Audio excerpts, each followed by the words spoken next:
मित्रों, मैं अपने दोनों वरिष्ठतम सहयोगी उप मुख्यमंत्री श्री केशव प्रसाद मौर्य जी और डॉक्टर प्रदेश संगठन के अध्यक्ष माननीय श्री स्वतंत्र देव सिंह जी, प्रदेश के प्रभारी माननीय श्री राधा और अपनी पूरी टीम की ओर से आप सभी का हृदय से स्वागत करता हूं। प्रदेश की 24 करोड़ जनता को हृदय से बधाई देते हुए उनके प्रति भी मैं धन्यवाद ज्ञापित करता हूं। हम सब अपने देश के यशस्वी प्रधानमंत्री आदरणीय नरेंद्र मोदी जी का, जिनके नेतृत्व में आज हमारी सरकार सफलतापूर्वक अपना 4.5 वर्ष का कार्यकाल पूरा कर रही है। 4.5 वर्ष का यह कार्यकाल उत्तर प्रदेश जैसे राज्य के लिए, जो देश में आबादी का सबसे बड़ा प्रदेश है, उस प्रदेश के लिए सुरक्षा और सुशासन के दृष्टि अत्यंत महत्वपूर्ण है। इन दो उत्तर प्रदेश ने जो उपलब्धियां हासिल की हैं पिछले 4.5 वर्षों के दौरान, इसने पूरे प्रदेश के देश में, दुनिया में भी बदला है। हर एक क्षेत्र में अगर प्राप्त हुई, इसमें टीम वर्क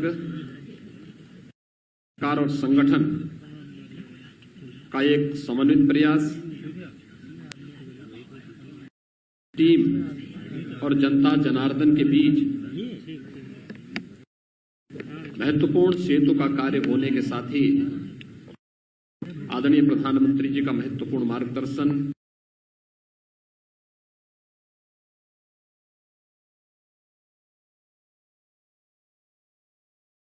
भूमिका का निर्वहन किया है। मैं इसके लिए आदरणीय प्रधानमंत्री जी का, माननीय राष्ट्रीय अध्यक्ष जी का, माननीय गृह मंत्री जी का, माननीय रक्षा मंत्री जी का और पूरी केंद्रीय कैबिनेट के साथ साथ संगठन के सभी पदाधिकारियों का हृदय से आभार भी व्यक्त करता हूं। उत्तर प्रदेश के 4.5 वर्ष का यह कार्यकाल उत्तर प्रदेश के इतिहास में सुरक्षा और सुशासन के दृष्टि से एक स्मरणीय कार्यकाल माना जाएगा। आपने देखा होगा, ये वही उत्तर प्रदेश है जहां पर पेशेवर अपराधी और माफिया सत्ता के शागिर्द बनकर के सत्ता के संरक्षण में भय और दहशत का माहौल पैदा करते थे, अराजकता फैलाते थे। दंगा प्रदेश की प्रवृत्ति बन चुकी थी। आपने 2012 से 2017 के बीच के इस कालखंड को भी देखा होगा, क्योंकि ज्यादा पुरानी बात मैं नहीं, केवल इससे ठीक पहले का जो कार्यकाल था उसमें देखा होगा कि हर तीसरे चौथे दिन एवरेज एक बड़ा दंगा उत्तर प्रदेश में हुआ है। लेकिन पिछले 4.5 वर्ष के अंदर उत्तर प्रदेश में कोई दंगा नहीं हुआ। अपराधी और माफिया किसी भी जाति, किसी भी मत, किसी भी मजहब, किसी भी क्षेत्र का रहा हो, पूरी सख्ती के साथ कानून के दायरे में से ला करके उसके खिलाफ पूरी सख्ती के साथ कार्रवाई भी की गई। 1800 करोड़ रुपए से अधिक की सरकारी संपत्ति जब्त की गई और जब्त करने के साथ साथ जहां पर उन्होंने अवैध निर्माण किए थे वहां पे ध्वस्तीकरण के लिए भी कार्रवाई पूरी मजबूती के साथ चली है। लखनऊ में आप सभी पत्रकार मित्रगण जानते होंगे कि कभी प्रदेश के अंदर सुशासन की क्या स्थिति थी।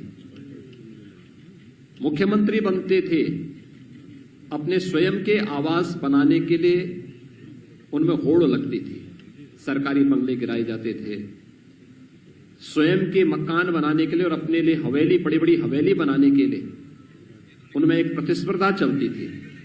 लेकिन ये 4.5 वर्ष प्रदेश के अंदर सुशासन को समर्पित थे, लोक कल्याण संकल्प पत्र के अनुसार सुशासन को समर्पित थे। और हम लोगों ने अपने आवास नहीं, बल्कि हम लोगों ने प्रदेश के 42 लाख गरीबों के आवास बनाए हैं। 42 लाख गरीबों को एक एक आवास उत्तर प्रदेश के अंदर उपलब्ध करवाया गया। यही तो सुशासन है, जहां पर गांव के लिए, गरीब के लिए, किसान के लिए, नौजवान के लिए, महिलाओं के लिए शासन की योजनाओं का लाभ देना, उनके मन में शासन प्रशासन के प्रति एक विश्वास जागृत करना और उन्हें शासन की योजनाओं के साथ जोड़ करके प्रदेश को सर्वांगीण विकास के पथ पर अग्रसर करने की दिशा में आगे बढ़ा देना। और यही तो एक पहचान इस नए उत्तर प्रदेश की है, नए भारत की, इस नए उत्तर प्रदेश की है। आपने उत्तर प्रदेश का दृश्य भी देखा होगा कि कोई आपदा आती थी, महीनों महीनों, वर्षों वर्षों लग जाते थे, इस योजनाओं का लाभ उन गरीबों को नहीं मिल पाता था। आज आप देखते होंगे, अगर कहीं पर कोई आपदा आती है, सरकार बचाव का पूरा उपाय करती है, पूरा प्रयास करती है, फिर भी जनधन की हानि होती है तो पीड़ित परिवारों को समय से इसका कंपनसेशन मिल सके, 24 घंटे के अंदर उन्हें देने का प्रयास करती है। सरकार की संवेदना हर एक स्तर पर देखने को मिलती है। डीबीटी के माध्यम से पिछले 4.5 वर्ष के अंदर हमारी सरकार ने 5 लाख करोड़ रुपए से अधिक की धनराशि प्रदेश के नौजवानों के पास, प्रदेश के गरीबों के पास, प्रदेश के महिलाओं के पास, प्रदेश के किसानों के पास देने का कार्य किया। प्रदेश के अंदर पारदर्शी भर्ती की प्रक्रिया को आगे बढ़ाया। 4.5 लाख नौजवानों को प्रदेश के अंदर सरकारी नौकरी दी गई। किसी भी नौकरी में किसी प्रकार का कोई भेदभाव नहीं, चेहरा देख करके नहीं, प्रदेश के अंदर योग्यता के आधार पर रिजर्वेशन के नियमों का पालन करते हुए प्रदेश के हर नौजवान को उसका हक देने का कार्य प्रदेश के अंदर किया गया था। ये सभी नियुक्तियां वर्षों से लंबित थी, वर्षों से लंबित थी, क्योंकि पारदर्शिता का अभाव था, ईमानदारी का अभाव पिछली सरकारों में था। और उन कार्यक्रमों को सफलतापूर्वक हमारी सरकार ने आगे बढ़ाया था। नहीं तो भर्ती निकलती थी और परिवार के अलग अलग सदस्य, खानदान, पूरा खानदान वसूली के लिए प्रदेश में निकल पड़ता था। 4.5 वर्ष के अंदर आपने देखा होगा, एक भी भर्ती में कहीं कोई दलाली नहीं, कहीं किसी प्रकार का कोई लेन देन नहीं, पूरी ईमानदारी, पूरी पारदर्शिता के साथ जब कार्यक्रम हुआ तो माननीय न्यायालय को भी किसी भी भर्ती में स्थगन आदेश नहीं देना पड़ा और पूरी पारदर्शिता के साथ 4.5 लाख नौजवानों को नौकरी दी गई। सुरक्षा का बेहतर वातावरण बना तो प्रदेश के अंदर निवेश भी बड़ी पैमाने पर आया। 2018 का आप लोगों ने प्रदेश का पहला इन्वेस्टर समिट देखा होगा। देश का हर उद्योगपति आया था और आज प्रदेश के अंदर पारदर्शी कार्य पद्धति, त्वरित निर्णय लेने की क्षमता का परिणाम है कि देश और दुनिया का हर उद्योगपति प्रदेश के अंदर निवेश करने के लिए उत्सुक है। ईज ऑफ डूइंग बिजनेस यानी व्यवसाय की सुगमता में उत्तर प्रदेश ने एक लंबी छलांग मारी है। जिस उत्तर प्रदेश में 2015-16 में ईज ऑफ डूइंग बिजनेस में 14वें स्थान पर था, वही उत्तर प्रदेश आज यानी 14वें स्थान का मतलब अगर देश और दुनिया का कोई निवेशक निवेश करने का इच्छुक होगा तो देखता था कि क्या स्थिति है राज्यों की और फिर अपने अनुकूल वहां ईज ऑफ डूइंग बिजनेस में जिन राज्यों की अच्छी रैंकिंग होती थी वहां पर वह निवेश के लिए जाता था। उत्तर प्रदेश 14वें स्थान पर था, यानी हमारी कहीं गिनती नहीं थी। और आज मुझे बताते हुए प्रसन्नता है, Uttar Pradesh ease of doing business में देश के अंदर नंबर 2 स्थान पर है। 3 लाख करोड़ रुपए से अधिक का निवेश उत्तर प्रदेश में हम लोगों ने कराया। और कोरोना कालखंड में तो आपने देखा होगा, देश की पहली डिस्प्ले यूनिट उत्तर प्रदेश में स्थापित हुई, और वह निवेश भी हमारे यहां कहां से आया था? चीन से आया था। चीन से निवेश भारत में, और भारत में उत्तर प्रदेश में हो, ये उत्तर प्रदेश के लिए एक उपलब्धि थी। और इस प्रकार के तमाम निवेश उत्तर प्रदेश में हुए। निवेश केवल हमारे लिए निवेश तक सीमित नहीं था, हमारे नौजवानों के लिए नौकरी और रोजगार का भी माध्यम था। और उसका परिणाम बड़े पैमाने पर 1,61,00,000 से अधिक नौजवानों को प्रदेश के अंदर ही नौकरी और रोजगार की संभावनाएं इस निवेश के, इस भारी भरकम निवेश के माध्यम से प्रदेश के अंदर उपलब्ध होते हुए दिखाई दे। इसका परिणाम था कि प्रदेश के अंदर जो प्रदेश की सरकार ने आदरणीय प्रधानमंत्री जी के मार्गदर्शन में जब 2017 में हम लोगों ने अपना लोक कल्याण संकल्प पत्र जारी किया था, तब हमने परंपरागत उद्यम को बढ़ावा देने के लिए भी घोषणा की थी, और राज्य सरकार ने उसे एक इवेंट बनाया था, वन डिस्ट्रिक्ट वन प्रोडक्ट के रूप में। आज आप देख रहे होंगे सूक्ष्म लघु मध्यम उद्यम जो उत्तर प्रदेश के अंदर एक समय में मृत प्राय सा हो गया था, आज वह उत्तर प्रदेश के अंदर 1,21,000 करोड़ रुपए का प्रतिवर्ष एक्सपोर्ट कर रहा है, और उत्तर प्रदेश एक्सपोर्ट के एक नए हब के रूप में देश के सामने विकसित हुआ है। उत्तर प्रदेश में परंपरागत कारीगर और हस्तशिल्पियों को प्रोत्साहित करने के लिए विश्वकर्मा श्रम सम्मान के माध्यम से भी स्वतः रोजगार की ढेर सारी संभावनाएं बढ़ी। उनके प्रशिक्षण, उन्हें टूल किट उपलब्ध कराना और व्यवस्थित रूप से उन्हें अपने आत्मनिर्भर भारत के आदरणीय प्रधानमंत्री जी के लक्ष्य को प्राप्त करने के लिए प्रेरित करना, विश्वकर्मा श्रम सम्मान इस दिशा में बेहतरीन रूप से कार्य कर रहा है। तो सुरक्षा का जो एक बेहतरीन वातावरण प्रदेश के अंदर तैयार हुआ, आज वो आप सबके सामने है कि वह निवेश की संभावनाओं को ही बढ़ाया है। वह प्रदेश के अंदर, चाहे वह बहन और बेटियों की सुरक्षा से जुड़ा हुआ मामला रहा हो, प्रदेश के उद्यमियों के सामने, प्रदेश के व्यापारियों के सामने, प्रदेश की आम नागरिकों के सामने सुरक्षा का एक बेहतर वातावरण प्रदेश सरकार ने जहां स्थापित किया, वहीं सुशासन के लक्ष्यों को प्राप्त करने में भी प्रदेश सरकार ने इस दौरान सफलता प्राप्ति की। खासतौर पर नौजवानों के लिए नौकरी का मुद्दा हो या फिर प्रशासन में ट्रांसफर और पोस्टिंग का मामला। 2017 के पहले ट्रांसफर और पोस्टिंग एक उद्योग हो चुका था, इसकी भी बोली लगती थी, इसके नाम पर भी हर एक पोस्ट बिकता था। लेकिन पिछले 4.5 वर्ष के अंदर कोई भी व्यक्ति आरोप नहीं लगा सकता कि किसी भी विभाग में ट्रांसफर पोस्टिंग में कोई लेन देन हुआ है। प्रशासन में स्थिरता दी गई। 2017 के पहले आप देखेंगे अधिकारी वे कमिश्नरी स्तर पर हो, जोन स्तर पर हो, रेंज स्तर पर हो, जनपद स्तर पर हो, तहसील स्तर पर हो, थाने स्तर पर हो, हर महीने 2 महीने में ताश के पत्तों की तरह फेंटे जाते थे। लेकिन 4.5 वर्ष के अंदर आपने देखा होगा प्रशासनिक स्थिरता हर एक स्तर पर, उस स्थिरता ने एक स्थायित्व दिया और उस स्थायित्व ने लोगों में कार्य करने की गति दी, लोगों का विकास के प्रति रुझान बढ़ाया, टीम वर्क से कार्य का परिणाम सामने आया। और देखते ही देखते जिस उत्तर प्रदेश के बारे में प्रधानमंत्री जी ने कहा था कि उत्तर प्रदेश को 2017 के पहले क्या समझा जाता था कि देश के विकास को अवरुद्ध करने वाला प्रदेश, क्योंकि किसी भी योजना में आगे नहीं था, हर एक योजना में पीछे, किसी में 17वें स्थान पर, किसी में 23वें स्थान पर, किसी में 27वें स्थान पर। और आज मुझे बताते हुए प्रसन्नता है कि देश के अंदर भारत सरकार के द्वारा संचालित 44 योजनाओं में उत्तर प्रदेश नंबर 1 पर चल रहा है।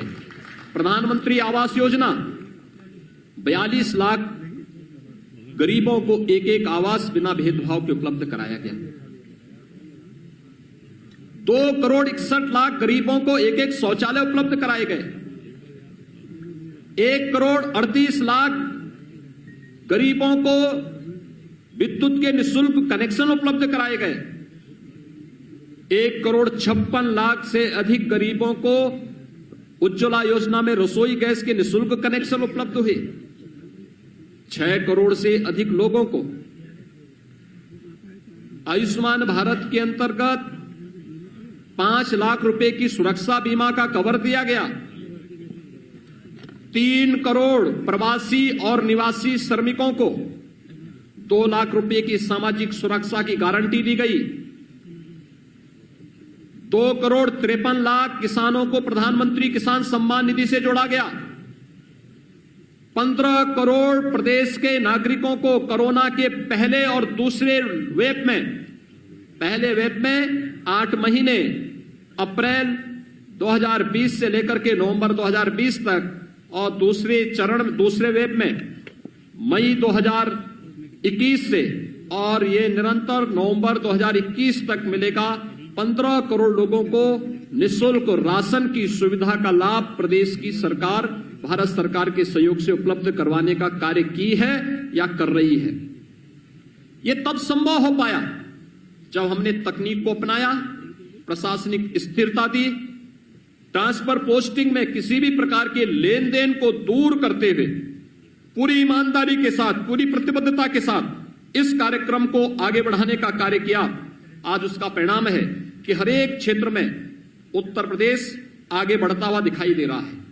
तकनीक की स्थिति प्रदेश के अंदर 2005-6 में भी आपने देखा होगा खाद्यान्न घोटाला हुआ था, उसकी सीबीआई जांच अभी भी प्रचलित है।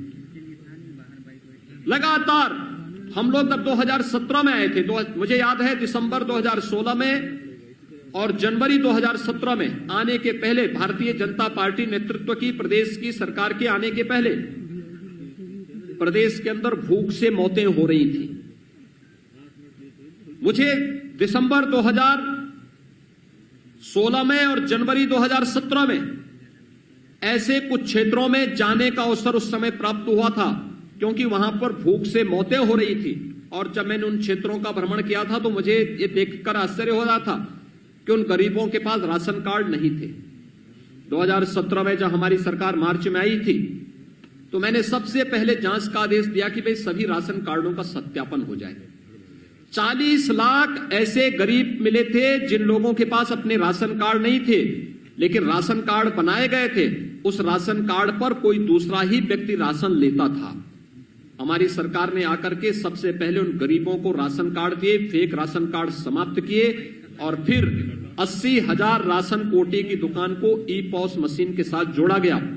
आज हर गरीब अपना राशन न केवल अपने गांव में बल्कि देश के किसी भी कोने में होगा, उत्तर प्रदेश का हर नागरिक वहां पर राशन लेने की सुविधा प्राप्त कर सकता है। ये सुविधा उत्तर प्रदेश के अंदर दी, लेकिन टेक्नोलॉजी का उपयोग करने से हमें एक लाभ और हुआ। गरीब को तो राशन मिल रहा है, लेकिन टेक्नोलॉजी का लाभ यह भी हुआ कि 1200 करोड़ रुपए की हर वर्ष बचत उत्तर प्रदेश सरकार को हो रही है। इसी प्रकार से खरीदारी का एक किसानों के लिए जो योजनाएं की गई, किसानों का कर्ज माफी से हमने किसान कल्याण के कार्यक्रम को आगे बढ़ाया था। प्रधानमंत्री फसल बीमा योजना को, प्रधानमंत्री कृषि सिंचाई योजना को, लंबित उन सभी योजनाओं को, चाहे वह बाण सागर की परियोजना रही हो या कोई भी अन्य परियोजना, एक एक करके उन योजनाओं को, लगभग 1 दर्जन सिंचाई की परियोजनाएं तो केवल बुंदेलखंड में हमने पूरी की। हम इस वर्ष के अंत तक सरयू नहर राष्ट्रीय परियोजना को, अर्जुन सहायक परियोजना को, मध्य गंगा नहर परियोजना को पूरा करने जा रहे हैं।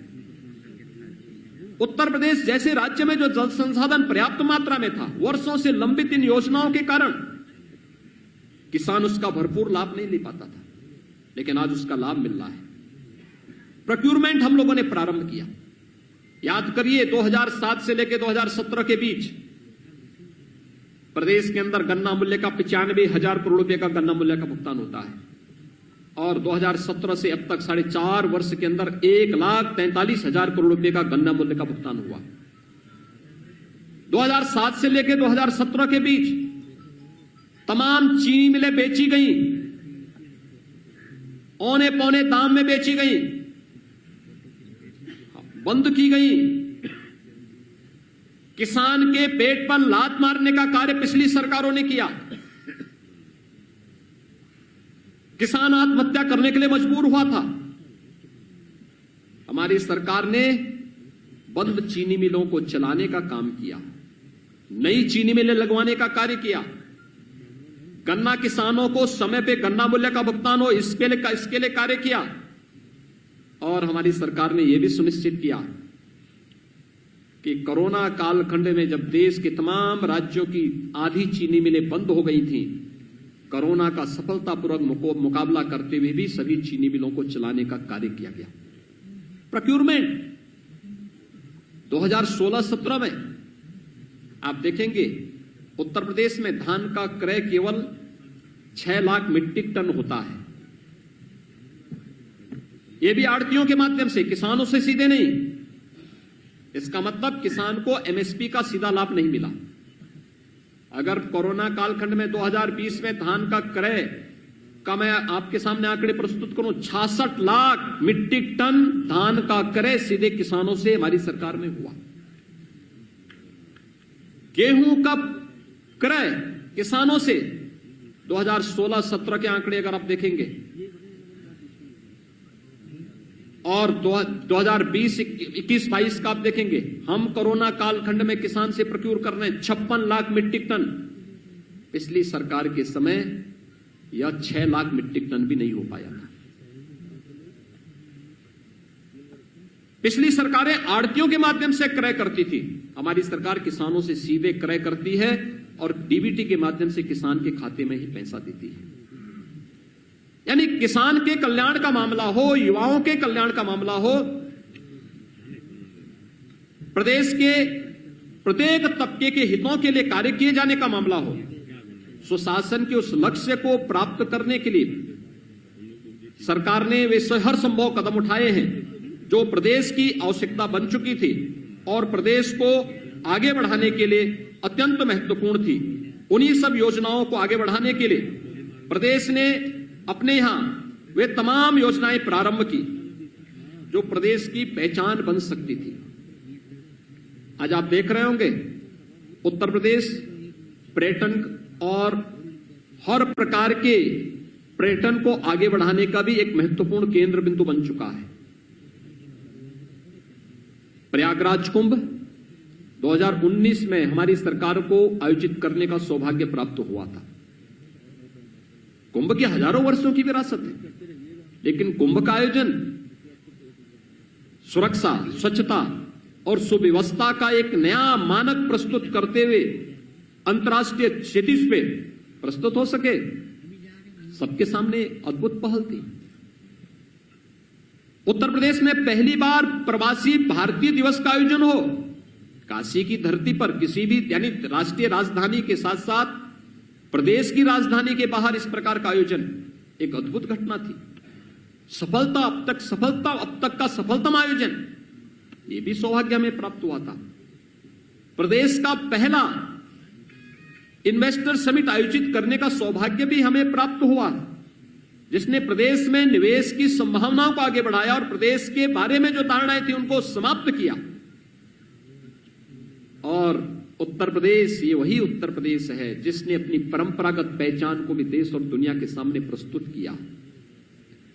अयोध्या का दीपोत्सव का आयोजन हो, काशी के दीपावली का आयोजन हो,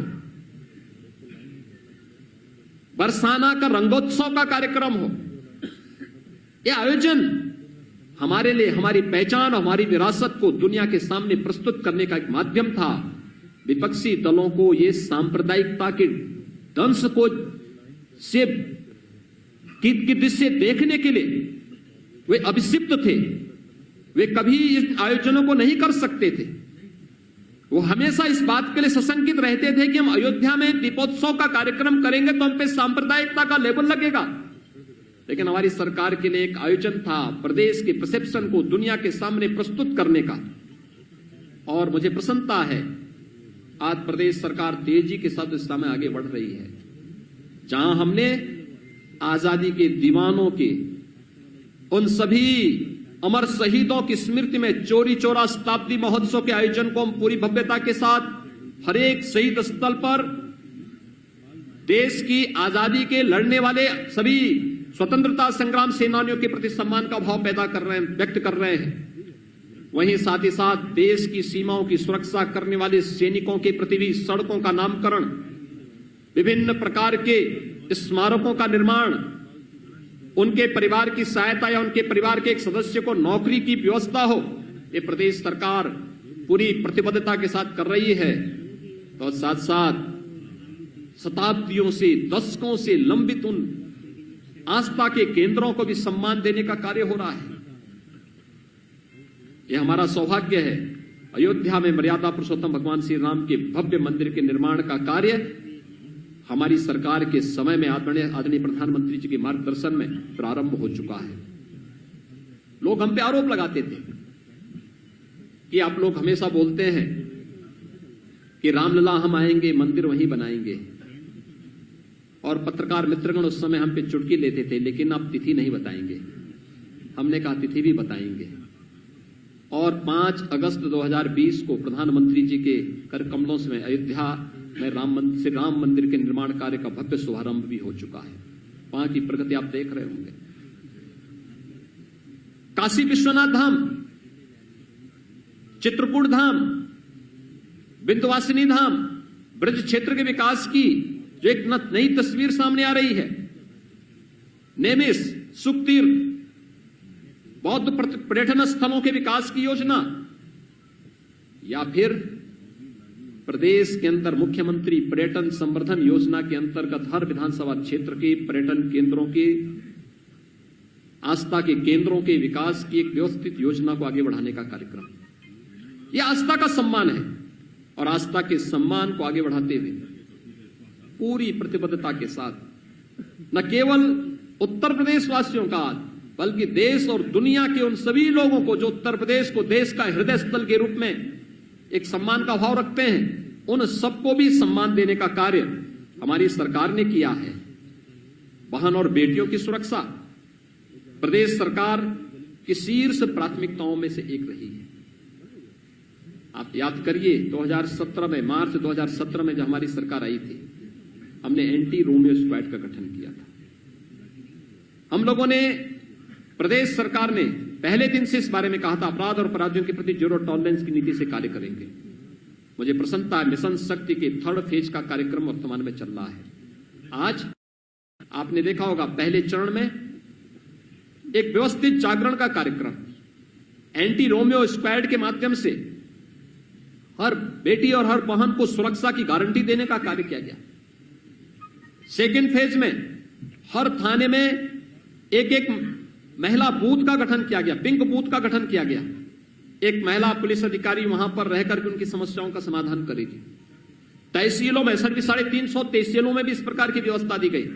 और आज 3rd फेज में हम हर गांव स्तर पर, हर पंचायत भवन में, ग्राम सचिवालय में एक कक्ष महिलाओं की सुरक्षा के लिए ही सुनिश्चित कर चुके हैं, जहां पर महिलाओं से जुड़ी हुई किसी भी प्रकार की, घर से जुड़ी, घरेलू हिंसा से जुड़ी हुई मामला हो या फिर किसी भी प्रकार की हिंसा से जुड़े हुए मामले हो, महिला बीट पुलिस अधिकारी वहीं पर जाकर के उनकी समस्याओं का समाधान भी करती है। और साथ साथ इसका भी प्रयास कर रही है कि महिलाओं के कल्याण से जुड़ी हुई सभी प्रकार की योजनाएं, मुख्यमंत्री कन्या सुमंगला योजना हो, बेटी पढ़ाओ बेटी पढ़ाओ का मामला हो, या फिर बेटी बचाओ बेटी पढ़ाओ का मामला हो, या फिर मातृ वंदना योजना हो, जननी सुरक्षा योजना का लाभ देना हो, मुख्यमंत्री सामूहिक विवाह योजना हो, इन सभी योजनाओं से आच्छादित करने की कार्रवाई भी वहीं पर, निराश्रित महिला पेंशन की योजना हो, जहां पर कोई वृद्धावस्था पेंशन से जुड़े हुए हैं तो उस पेंशन की योजना से जोड़ने के लिए भी वहां पर पूरी प्रतिबद्धता के साथ, पूरी ईमानदारी के साथ वहां पर महिला पुलिस बीट अधिकारी और हमारी फील्ड की जो टीम है वो वहां पर जनप्रतिनिधियों के मार्गदर्शन में पूरी ईमानदारी के साथ कार्य करती हुई दिखाई दे रही है। और एक सुरक्षा का एक नया वातावरण वहां पर पैदा करने का प्रयास हुआ है। ये प्रदेश के, बदलते हुए उत्तर प्रदेश की वो तस्वीर है जो देश और दुनिया के सामने हमारी एक नई छवि को लेकर के वहां पर पहुंचा है। और आज उसी का परिणाम है कि उत्तर प्रदेश ने हर एक क्षेत्र में आगे बढ़कर के कार्य किया है, आगे बढ़ता हुआ दिखाई दिया है। हम उन स्थितियों में उत्तर प्रदेश के अंदर उसके परिणाम भी सामने मिले। हमें याद है 2016-17 में उत्तर प्रदेश देश की 6ठी अर्थव्यवस्था कहलाई जाती थी। हम लोगों को संकोच होता था, लोग कहते थे उत्तर प्रदेश के बारे में कि सबसे बड़ी आबादी का राज्य है, लेकिन अर्थव्यवस्था की बात होती थी तो हम छठी अर्थव्यवस्था के रूप में माने जाते थे। आज मुझे बताते हुए प्रसन्नता है, उत्तर प्रदेश देश की दूसरी अर्थव्यवस्था बन चुका है।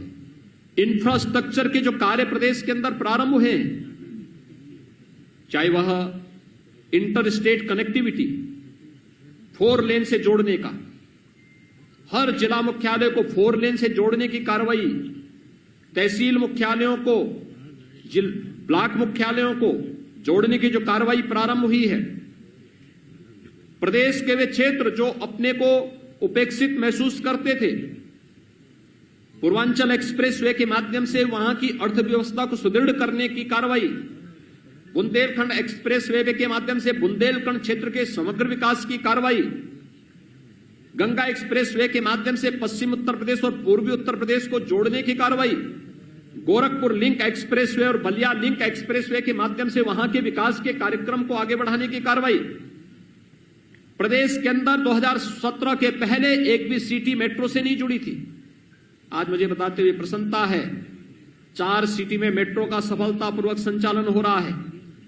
कानपुर और आगरा में मेट्रो युद्ध स्तर पर चल रहा है। हमारा प्रयास है कि नवंबर दिसंबर तक हम कानपुर और आगरा में भी मेट्रो का सफलतापूर्वक संचालन कर सकें। कल हम लोगों ने पहली बोगी बड़ोदरा में उत्तर प्रदेश मेट्रो कॉरपोरेशन को उपलब्ध करवाया है। यह दिखाता है कि किस तेजी के साथ प्रदेश के अंदर एयर कनेक्टिविटी कितना बेहतर हुआ है। 2017 के पहले केवल 2 एयरपोर्ट फंक्शनल थे उत्तर प्रदेश के अंदर, आज 8 एयरपोर्ट फंक्शनल हैं। 5 इंटरनेशनल एयरपोर्ट प्रदेश के अंदर वर्तमान में या तो चालू हैं या बन रहे हैं। 10 नए एयरपोर्ट के निर्माण की कार्रवाई चल रही है। एयर कनेक्टिविटी के साथ साथ प्रदेश के अंदर हर गांव सड़क योजना के साथ जुड़ सके। हम लोगों ने इसके लिए युद्ध स्तर पर कार्य प्रारंभ किया है और हर एक गांव में बेहतर कनेक्टिविटी हो, बुनियादी सुविधाएं लोगों को प्राप्त हो, हर एक स्तर पर प्राप्त हो, भारत सरकार की योजनाओं का भरपूर लाभ लिया जाए। इस दिशा में बेहतर प्रयास हुआ। शिक्षा के क्षेत्र में भी अभूतपूर्व सफलता प्रदेश को प्राप्त हुई। आदरणीय प्रधानमंत्री जी ने 2020 में नई राष्ट्रीय शिक्षा नीति लागू की और मुझे प्रसन्नता है, उत्तर प्रदेश देश के उन अग्रणी राज्यों में है जिन्होंने राष्ट्रीय शिक्षा नीति 2020 को अक्षरशः अपने यहां लागू करते हुए, कोरोना महामारी का सामना करते हुए अपने यहां उसे अक्षरशः लागू करने के लिए अपनी पूरी रणनीति तैयार कर ली है। 2022 से जब नई राष्ट्रीय शिक्षा नीति आगे लागू होगी तो उसको उत्तर प्रदेश उन अग्रणी राज्यों में उसको लीड करता हुआ, नेतृत्व करता हुआ दिखाई देगा, जो आदरणीय प्रधानमंत्री जी की मंशा है। प्रदेश के अंदर हम लोगों ने 7 नए विश्वविद्यालय वर्तमान में गठित कर रहे हैं, बना रहे हैं। ये 7 नए विश्वविद्यालय प्रदेश के अलग अलग कोनों में स्थापित हो रहे हैं। 50 नए महाविद्यालय और पहली बार प्रदेश के अंदर पुलिस एंड फॉरेंसिक इंस्टीट्यूट की स्थापना भी प्रदेश की राजधानी लखनऊ में हो रहा है। ये केवल एक इंस्टीट्यूट नहीं होगा, यहां पे पाठ्यक्रम भी चलेंगे। अक्सर हम देखते थे कि हमारी जो जांचें होती थी वो ठहर जाती थी एक समय के बाद। जब वो फॉरेंसिक जांच के लिए जाता था एक लंबा समय लगता था, महीनों वर्षों लग जाते थे। आज हर कमिश्नरी मुख्यालय पर ए लेवल या बी लेवल की लैब्स स्थापित, फॉरेंसिक लैब्स स्थापित की जा रही हैं। हर रेंज स्तर पर, हर कमिश्नरी स्तर पर साइबर थाने स्थापित किए जा रहे हैं। प्रदेश के अंदर एक बदली हुई तस्वीर प्रदेश के अंदर वर्तमान में देखने को मिल रही है और इसने प्रदेश के अंदर सुरक्षा और सुशासन का जो एक मॉडल दिया है, आज पूरा देश और पूरी दुनिया उत्तर प्रदेश के इस मॉडल को देखती है। और मुझे लगता है कोरोना कालखंड के दौरान जो कुछ देश और दुनिया के सामने आया है, आदरणीय प्रधानमंत्री जी का मार्गदर्शन था, उत्तर प्रदेश की हमारी पूरी सरकार, पूरा प्रशासनिक तंत्र, हर हेल्थ वर्कर्स, हर कोरोना वॉरियर्स इसके साथ जब जुड़ा, जनता जनार्दन का इसके साथ जब सहयोग मिला, आज आप देख रहे होंगे कोरोना प्रबंधन का एक मॉडल उत्तर प्रदेश का देश में भी, दुनिया के अंदर भी सराहा जा रहा है। सबसे बड़ी आबादी का राज्य, सबसे कम पॉजिटिविटी, सबसे कम मृत्यु दर उत्तर प्रदेश के अंदर, सबसे कम मामले उत्तर प्रदेश के अंदर, लगभग नियंत्रण एकदम प्रभावी नियंत्रण है। सबसे अधिक टेस्ट उत्तर प्रदेश में, सबसे अधिक वैक्सीन देने वाला राज्य उत्तर प्रदेश, और कोरोना प्रबंधन कैसे होना है, हर एक गतिविधि हमारी प्रारंभ हो चुकी है। स्कूल कॉलेजेस प्रारंभ हो चुके हैं, आर्थिक गतिविधियां प्रारंभ हो चुकी हैं, औद्योगिक संस्थान हम लोगों ने सेकेंड वेव के दौरान तो कहीं कभी बंद ही नहीं किए। कोविड केयर सेंटर बना करके या कोविड हेल्प डेस्क बना करके हम लोगों ने वहां पर सावधानी और सतर्कता बरती। लेकिन हर एक व्यक्ति को हम सुरक्षा देंगे, और सुरक्षा का कवच आज कोरोना वैक्सीन के रूप में प्रदेश के अंदर 9.5 करोड़ लोग लगभग प्राप्त कर चुके हैं। 7.5 करोड़ से अधिक लोगों का कोरोना टेस्ट भी संपन्न हो चुका है। यानी ये चीजें बताती हैं उत्तर प्रदेश एक नई दिशा की ओर चल रहा है। महिलाओं की सुरक्षा, उनके स्वावलंबन और उनके सम्मान के लिए उत्तर प्रदेश पुलिस में 30,000 महिला आरक्षियों की भर्ती। प्रदेश के अंदर जब तक 1,26,000 से अधिक बेसिक शिक्षा परिषद में भर्तियां हुई हैं शिक्षकों की, इसमें ज्यादातर महिलाएं। पंचायत चुनाव में ब्लॉक प्रमुख और जिला पंचायत अध्यक्षों में ज्यादातर महिलाएं आई हैं। और यही नहीं, ग्रामीण क्षेत्र में महिला स्वयंसेवी समूह के माध्यम से 1 करोड़ बहनों को सीधे सीधे स्वरोजगार और स्वावलंबन के साथ जोड़ने में भी प्रदेश की सरकार को सफलता प्राप्त हुई है। यानी हर एक तबके के लिए इस दौरान प्रदेश सरकार ने हर एक स्तर पर बिना भेदभाव के शासन की योजनाओं को उपलब्ध कराने का कार्य किया है। इसलिए मित्रों, जब हमारी सरकार आज 4.5 वर्ष का अपना एक कार्यकाल पूरा कर रही है, मैं इस अवसर पर पूरे प्रदेश वासियों को हृदय से बधाई देता हूं, उनका अभिनंदन करता हूं कि इस दौरान प्रदेश की जनता ने अभूतपूर्व धैर्य का परिचय देकर के प्रदेश सरकार की हर एक सकारात्मक पहल में अपना पूरा योगदान दिया, पूरा सहयोग किया। और मित्रों, मैं आप सबको भी हृदय से धन्यवाद देता हूं कि आपने प्रदेश सरकार के हर एक सकारात्मक पहल को आम जन तक पहुंचाने में अपना योगदान किया है। हमारे 2 महत्वपूर्ण माध्यम थे, एक संगठन और दूसरा मीडिया, जो आम जनमानस के बीच में सेतु का काम कर सकती थी और कर रही थी। चाहे वह सामान्य दिन हो या कोरोना कालखंड के वे दिन जब कोरोना प्रचंड स्तर पर प्रदेश के अंदर पीक पर था, उस दौरान भी, और एक एक योजना को आम जन तक पहुंचाने के लिए जो कार्य आप लोगों ने किया, मैं इसके लिए आप सबका भी हृदय से अभिनंदन करता हूं।